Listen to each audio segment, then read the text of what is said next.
Last week, the Federal Reserve raised interest rates 0.5% to try to cool down this red-hot inflation, which is currently at a 40-year high. So the rate hike is already having an impact on home buying and mortgages. Maybe you've found that out. Maybe you're in the market. David Hochberg is the Vice President of Mortgage Lending at Team Hochberg and Homeside Financial, the host of Home Sweet Home Chicago on WGN Radio on Saturday mornings. I know you've been having a lot of conversations in this arena here. Yeah.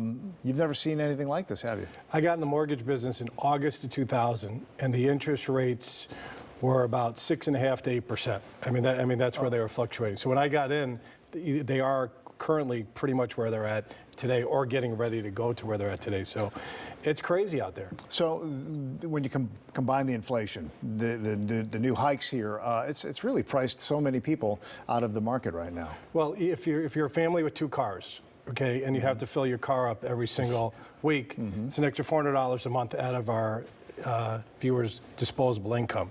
Then you tack on, for every $100,000 you finance today, as opposed to January 1st, it's an extra $180 a month. So if you're financing a $200,000 mortgage, it's an extra $360 a month in a mortgage payment, plus an extra $400 a month in gas. Forget about the food, if you could find the food. Okay, your food costs have gone up. Everything's gone up. So the disposable income that our viewers have right now is shrinking for them to buy homes. So what is your advice to somebody who, you know, is in the market right now? Maybe they're on a timeline. Maybe they have a little more time. What are you saying to them? I'm telling them butter, noodles, apples, and water, because, and this is a big factor here, your credit scores are the top 5 things that are going to go into determining the rate. And it's always better to buy a home with no credit card debt and less money down than 20% down and going in with a ton of credit card debt. Because if you go in with a ton of credit card debt, it's putting pressure on your credit scores.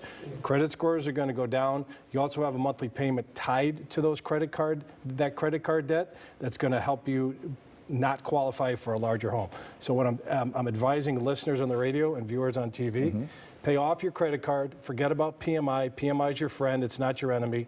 Go in with less money down, no credit card debt, pay off that credit card debt, pay off that credit card debt, pay off that credit card debt, and start saving as much money as you can. I know you don't have a crystal ball, but how long do you think that this is going to be the situation we're dealing with? Yeah, I've been advising listeners on TV and my listeners on my radio show and viewers on TV that we have a better shot at hitting 5 than we do 3. Now I'm telling those same viewers and listeners we have a better shot at hitting 6 and 7 than we do at going back to 4s and 5s. So it's on a scale to go to 6s and 7s. We're already in the 6s on a 30-year fixed loan. So we're on our ways to 7. We might even hit 8. It's just the economy is too toxic right now. It's too hot.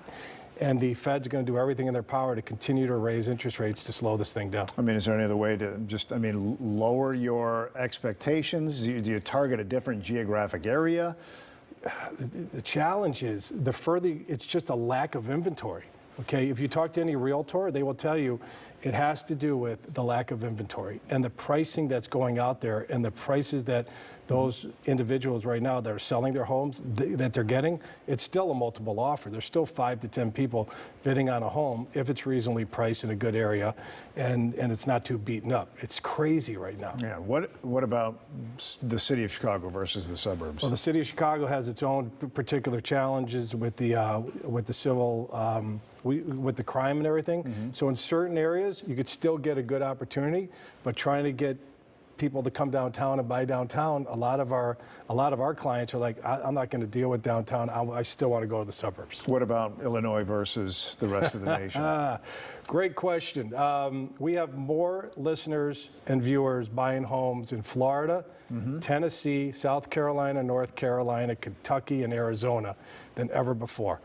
Beacon's moving list, Illinois shot up from number 4 to number 2 on the backhaul list. So more people are leaving Illinois in greater numbers than ever before.